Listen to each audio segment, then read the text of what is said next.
자, 오늘은 생명수를 마신 자만이 생명수를 나누어 줄 수 있다라는 제목으로 말씀을 드리겠습니다. 본문은 요한복음 7장 35절에서 39절에 있는 말씀을 가지고 오늘 말씀을 풀어가도록 하겠습니다. 요한복음 7장 37절에 보면은요. 명절 끝날 곧 큰 날에 예수께서 서서 외쳐 가라사대 누구든지 목마르거든 내게로 와서 마시라. 나를 믿는 자는 성경의 이름과 같이 그 배에서 생수의 강이 흘러나리라 하시니 그랬습니다. 여기서 누구든지라는 말씀이 참 은혜스러운데요. 정말 그 하나님께서는 모든 사람들을 구원하기를 원하신다는 것을 볼 수 있죠. 배고프고 못 먹던 어린 시절에 명절이 다가오면은 가장 좋은 음식과 가장 좋은 옷을 입을 수가 있었습니다. 명절은 항상 풍요롭고 항상 따뜻하고 항상 즐거웠던 기억을 누구나 가지고 있을 것입니다. 명절은 누구든지 축복의 날이었습니다. 그래서 우리는 어디에 목마른가? 이 명절 때 우리가 배고팠을 때는 정말 음식을 원했지만은 그러나 우리가 예수님께서 명절 끝날고 큰 날에 외쳤을 때 누구든지 목마른 자는 그 목마른 게 나의 목마름이 틀리고 여러분 각자의 목마름이 틀릴 것입니다. 물질적인 목마름에 갈망하시는 분도 있고 건강의 목마름, 출세의 목마름, 인기의 목마름 여러 각양각색의 목마름을 우리는 가지고 있을 것입니다. 그러나 내 인생에 오늘이 마지막이라면 나의 목마름은 무엇을 갈망할까? 죽음 앞에서의 목마름이 가장 진실된 목마름일 것입니다. 이사야 55장 1절에 보면은 너희 목마른 자들아 물로 나오라 돈 없는 자도 오라 너희는 와서 사 먹되 돈 없이 값 없이 와서 포도주와 젖을 사라 그랬습니다. 여기 마태복음 5장 6절에 의에 줄이고 목마른 자는 우리가 육신적인 목마름에 목마른 것보다 의에 줄이고 목마른 자는 복이 있나니 그랬습니다.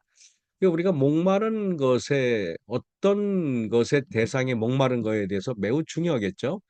계시록 21장 6절에 또 내게 말씀하시되 이루었도다 나는 알파와 오메가요 처음과 나중이라 내가 생명수 샘물로 목마른 자에게 다시 말하면은 생명수의 목이 마른 자에게 생명수는 가치가 있지 다른 어떤 돈에 목마르거나 건강에 목마른 사람들에게는 또 좀 다른 것입니다. 계시록 22장 17절에 성령과 신부가 말씀하시기를 오라 하시는도다. 듣는 자도 오라 할 것이요 목마른 자도 올 것이요 또 원하는 자는 값없이 생명수를 받으라 그랬습니다.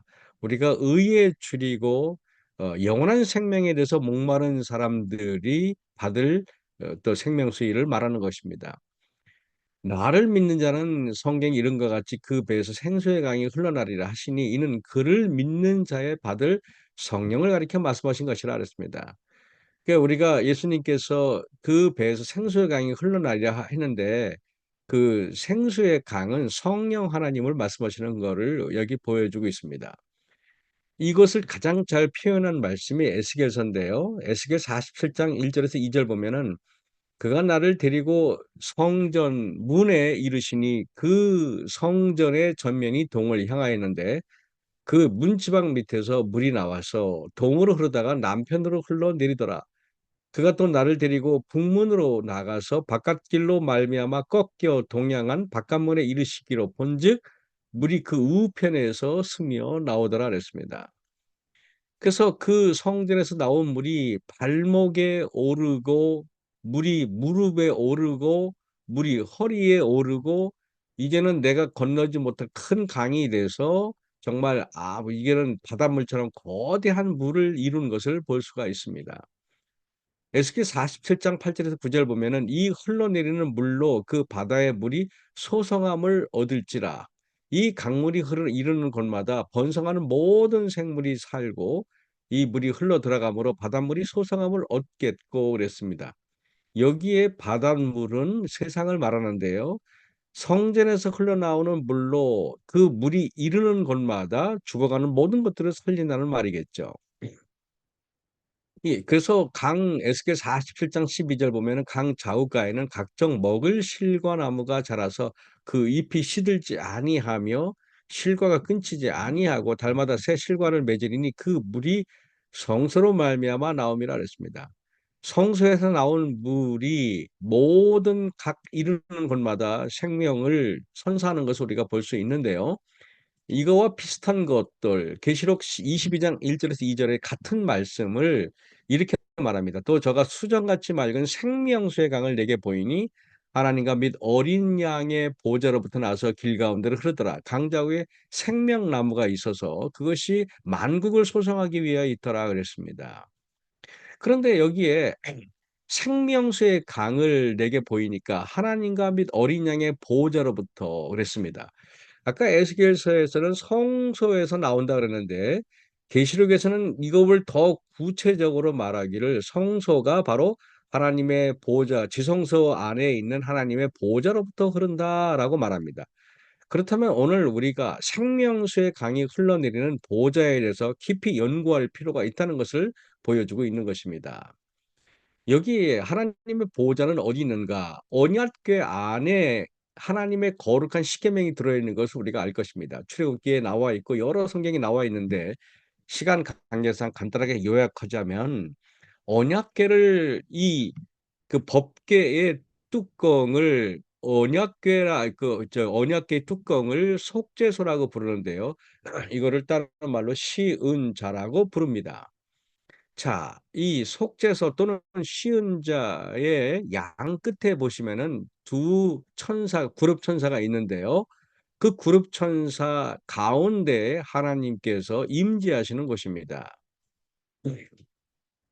자, 사무엘하 6장 2절에 이걸 이렇게 말했어요. 그 궤, 즉 법궤를 말하겠죠. 그룹들 사이에 좌정하신 만군의 여호와의 이름으로 해서 하나님의 보호자는 그 법궤 뚜껑 위를 말하는 것을 볼 수 있습니다. 역대상 13장 6절에 보면은 여호와께서 그 두 그룹 사이에 계심으로 그 이름으로 일컫는 궤라. 하나님의 보호자는 그 하나님의 십계명 위에 그 뚜껑 위에 양쪽에 천사들이 이렇게 조각되어 있는데 그 가운데 하나님께서 임재하신다는 것입니다. 역대하 3장 10절에 지성소 안에 두 그룹의 형상을 그래서 법궤는 지성소 안에 있기 때문에 그런 것입니다. 하나님의 보좌는 법궤를 덮는 덮개 위에 그룹들 천사들 사이에 있습니다. 하나님께서는 항상 법궤 위에 영광으로 존재하시는 것입니다. 이 법궤 위에 하나님의 보좌가 있는데 여기에서 생명수가 쏟아져 나온다는 것입니다. 하나님의 보호자는 법궤 위가 하나님의 보호자인 것을 제가 거듭거듭 강조해서 말씀드리겠습니다. 그래서 계시록 22장 1절에 수정같이 맑은 생명수의 강을 내게 보이니 하나님과 및 어린 양의 보호자로부터 어린 양의 보호자가 바로 법궤 위 하나님의 언약궤 위가 하나님의 보호자인 것입니다. 여기에서 생명수가 나와서 여기에서 모든 만물을 소생시키는 그 소성함이 시작되는 곳이 바로 하나님의 보호자인 것입니다.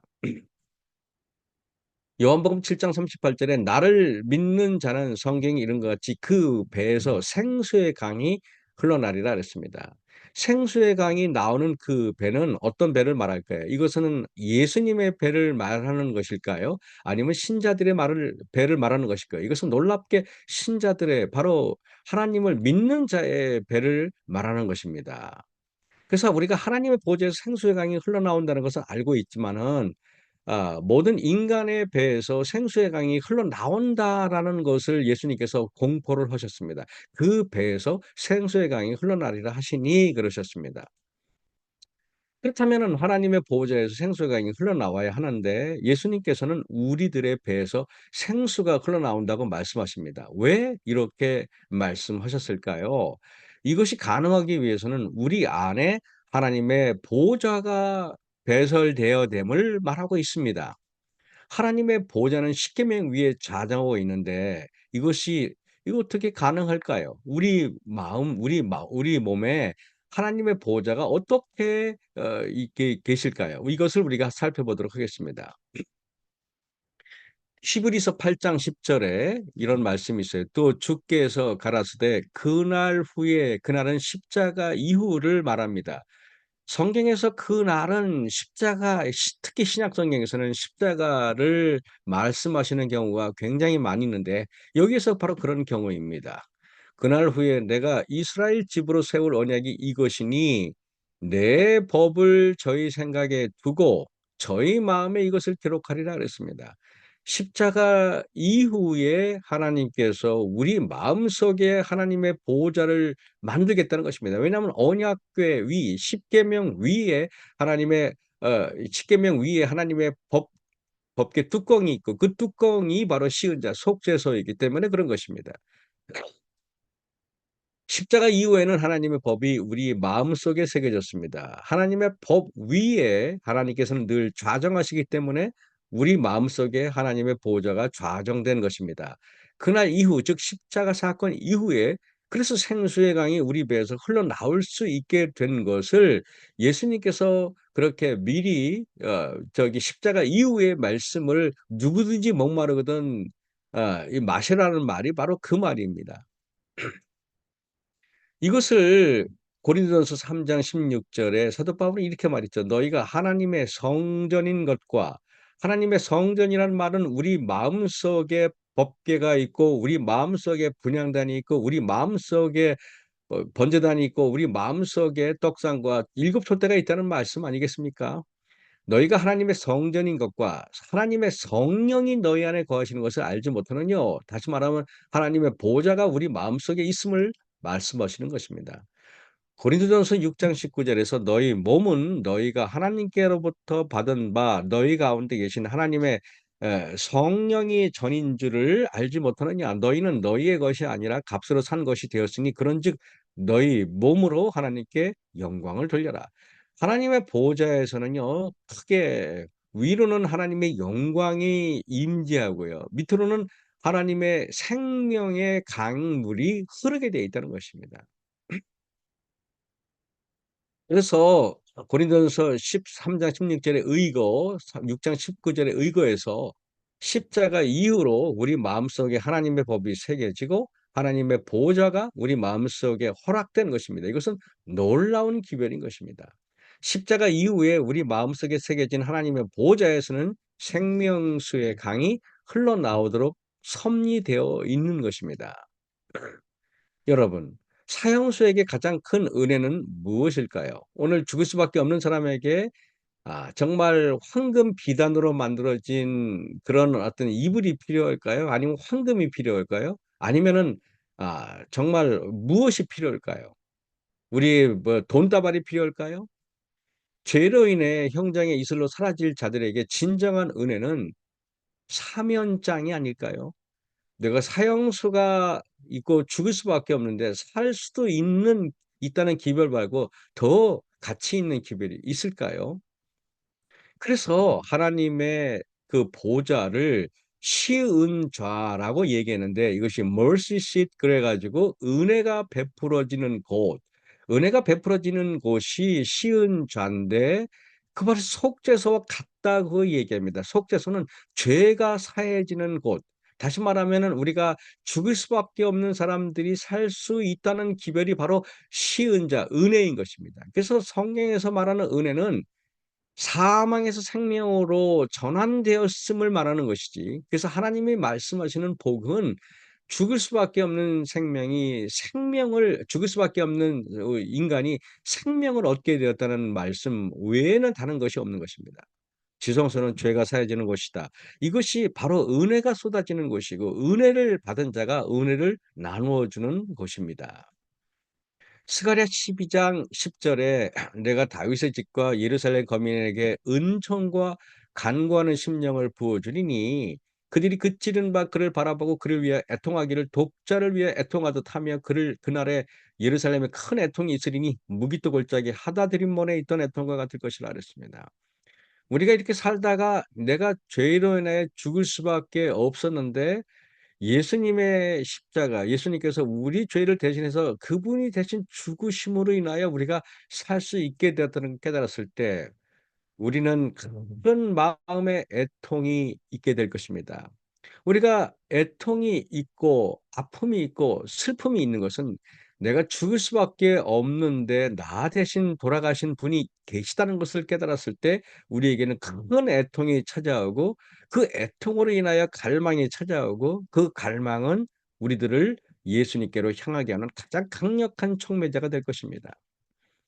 스가랴 13장 1절에 그날의 십자가 사건을 말하는 거겠죠. 그날의 죄와 더러움을 씻는 셈이 우리에게 큰 애통이 있고 나서부터 죄와 더러움을 씻는 셈이 다윗의 족속과 예루살렘 거민을 위하여 열리리라 그랬습니다. 그래서 십자가 사건 이후에 생수의 강이 흘러나올 것을 예언한 것입니다. 그래서 십자가 사건이 바로 죄와 더러움을 씻는 셈, 이것이 바로 이런 곳마다 소성함을 줄 수 있는 바로 에스겔 47장에 있는 말씀, 계시록 22장에 있는 말씀의 그 생명수를 말하는 것입니다.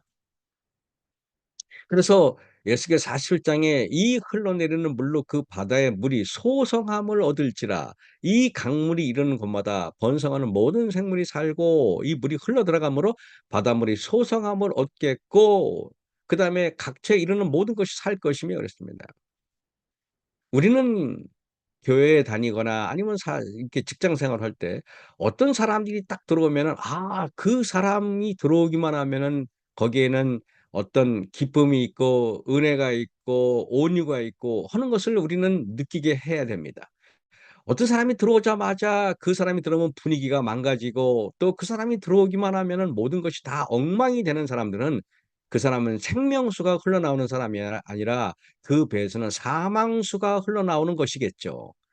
그래서 우리는 참 내가 어떤 사람인지 그 배에서 그 사람이 이르는 것마다는요. 실과 나무를 느끼게 해야 되고요. 달콤함이 있어야 되고요. 그래서 9 가지 성령의 열매가 늘 주렁주렁 열리는 사람이 되어야 합니다. 그 물은 성소로 말미암아서 나오는데 그 성소에서 나오는 물이 바로 보좌겠죠.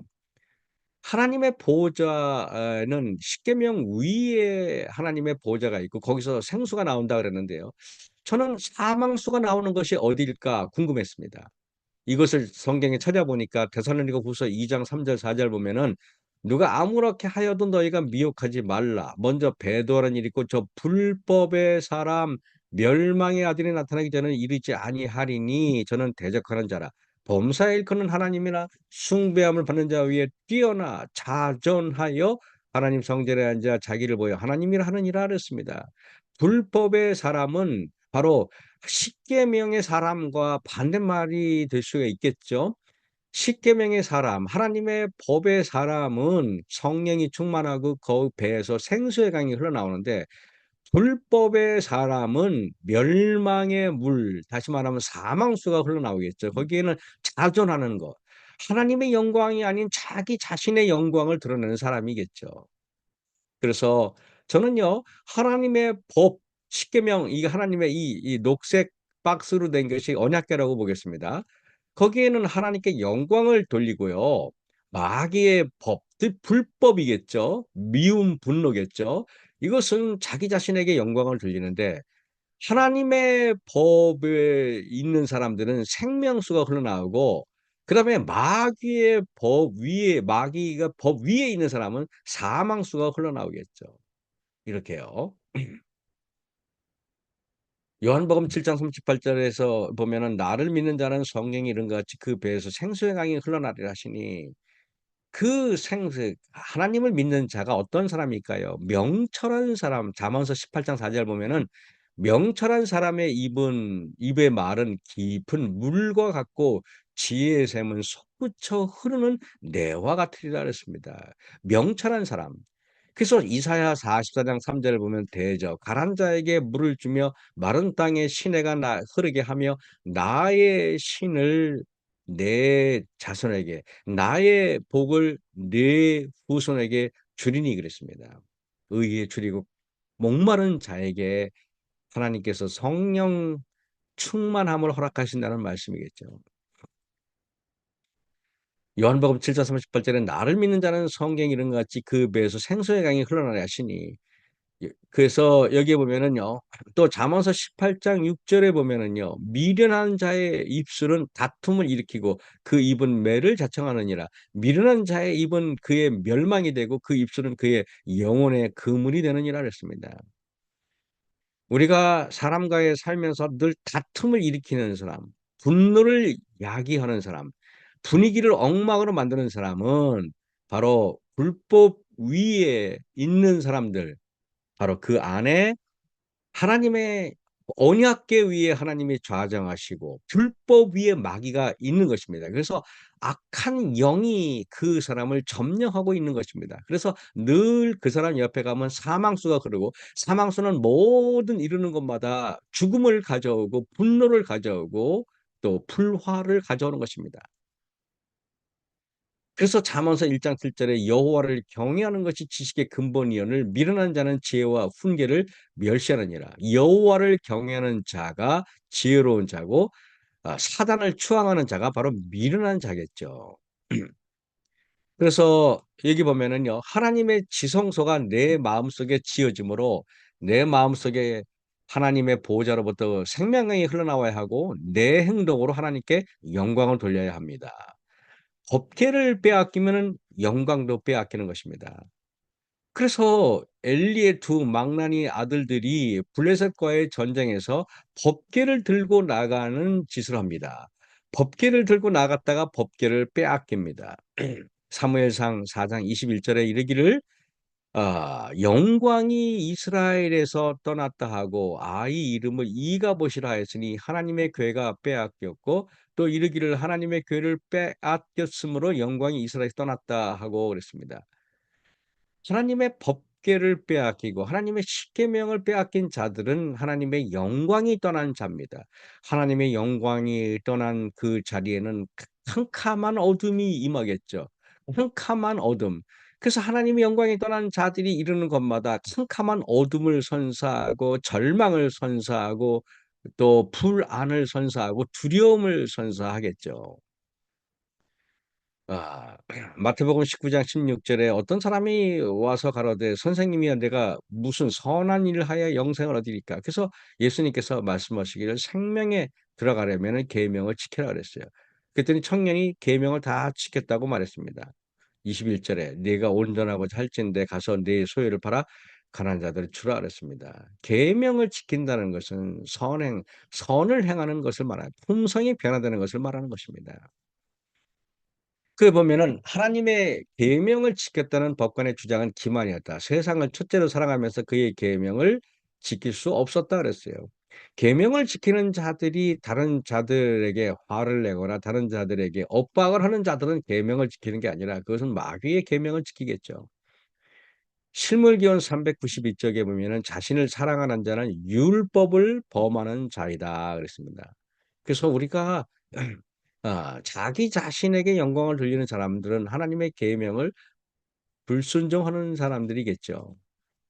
자신을 사랑하는 자는 율법을 범한 자다. 자신을 사랑하는 것이 자기 자신에게 영광을 돌리는 것입니다. 우리의 일거수일투족이 자신에게 영광을 돌리는지 하나님께 영광을 돌리는지 우리는 면밀하게 세심하게 판별할 수 있어야 합니다. 자신에게 영광을 돌리는 사람들이 할 수 있는 것은 자신을 변호하고 자신이 정당함을 입증하려는 것입니다. 우리가 부부싸움을 하거나 아니면은 어떤 다툼이 있을 때 살펴보십시오. 그러면은 "너는 틀렸고 나는 옳다."는 것을 증명하라고 얘기합니다. 그것이 바로 자기 자신에게 영광을 돌리는 것입니다. 우리는 늘상 이렇게 살면서 하나님께 영광을 돌린다고 착각하고 또 그렇게 산다고 자부하는 그런 어리석음을 우리는 범하는 것입니다. 이런 사람들 자기 자신이 마귀의 전이 된 것을 깨닫지 못하는 사람들에게 예수님께서는 이렇게 말했어요. 예수께서 이르시되 "하나님이 너희 아버지였으면 너희가 나를 사랑하였으리라." 요한복음 8장 44절에 "너희는 너희 아비 마귀에게서 났으니 너희 아비의 욕심대로." 그래서 우리가 아비가 마귀면은 마귀의 보좌에서 흘러나오는 것은 무엇이겠습니까? 사망수겠죠. 불평의 물이겠죠. 그리고 불화의 물이겠죠. 그래서 그 입에서 나오는 것들은 마음에서 나오지 않습니까? 그 마음의 성소가 무엇인지를 보여주는 것입니다. 그래서 그 이루는 것마다 다른 사람들을 더럽히고 다른 사람들을 모욕하는 것입니다. 마태복음 15장 19절에 마음에서 나오는 것은 악한 생각과 살인과 간음과 음란과 도둑질과 거짓 증언과 비방이니 그랬어요. 그래서 우리가 하나님의 말씀을 증거한다고 하는 분들은 늘 또 그리스도인들이라고 자부하시는 분들은 늘 다른 사람들에게 선한 말과 위로의 말과 생명의 말들이 흘러나와야 하는 것입니다. 계시록 14장 7절에 그가 큰 음성으로 가로되 하나님을 두려워하며 그에게 영광을 돌리라. 이것이 하나님의 보호자가 임한 사람들이 이들에게 해당되겠죠. 이는 그의 심판의 시간이 이르렀음이니 하나님께 영광을 돌린다는 것은 마태복음 5장 16절에 이같이 너희 빛을 사람에 비치게 하여 저희로 너희 착한 행실을 보고 너희 하늘에 계신 너희 아버지께 영광을 돌리게 하라. 다시 말하면은 품성 변화가 된 것이 바로 하나님께 영광을 돌린다는 것입니다. 베드로전서 2장 12절에 너희가 이방인 중에서 행실을 선하게 가져 너희를 악행한다고 비방하는 자들로 하여금 너희 선한 일을 보고 권고하시는 날에 하나님께 영광을 돌리게 하라. 다시 말하면 하나님께 영광을 돌린다는 것은 선한 행실을 말하는데 이것을 이렇게 표현합니다. 하나님께 영광을 돌림. 하나님께 영광을 돌린다는 것은 우리들 속에 있는 하나님의 품성을 드러내는 것이다. 이런 방법으로 그분을 세상에 알리는 것이다. 그랬습니다. 그래서 우리가 오늘 정말 하나님의 은혜의 보좌가 우리 안에 있다면은 우리 안에서 그 배에서 생수의 강이 흘러나와서 모든 사람들을 살리고 모든 우리들의 마음속에서 있는 것들이 쏟아져 나옴으로 인해서 모든 사람들이 다 소성함을 얻고 위로를 받고 또 기쁨을 얻는 그런 사람이 되어야 하는 것입니다. 그러기 위해서는 하나님의 보좌가 우리 마음속에 설치가 되어야 되는 것입니다. 오늘도 하나님께 영광을 돌리는 것이 무엇인지 하나님의 그 배에서 생수의 강이 흘러나온다는 그 말씀이 같은 말이겠죠. 그 무엇인지 살펴보았습니다. 하나님의 생수의 강이 우리가 그 생수의 생명수를 받지 않으면 생명수를 흘려보낼 수가 없을 것입니다. 하나님의 생명수의 강이 다른 데로 흘러내리는 그런 생명수의 강의 통로가 되는 우리 모두가 되길 바라면서 말씀을 마치겠습니다. 기도하겠습니다. 하늘에 계신 하나님 아버지, 오늘도 저희들에게 생명수의 강이 무엇인지를 보여주는 하나님 감사합니다. 아버지 하나님, 오늘도 하나님의 보호자가 우리 안에 배설됨으로 인해서 우리가 하나님의 영광을 드러내는 사람, 하나님의 생명수의 강을 흘려보내는 사람이 될 수 있도록 축복하여 주시옵기만을 예수님 이름으로 감사하며 기도했사옵나이다. 아멘.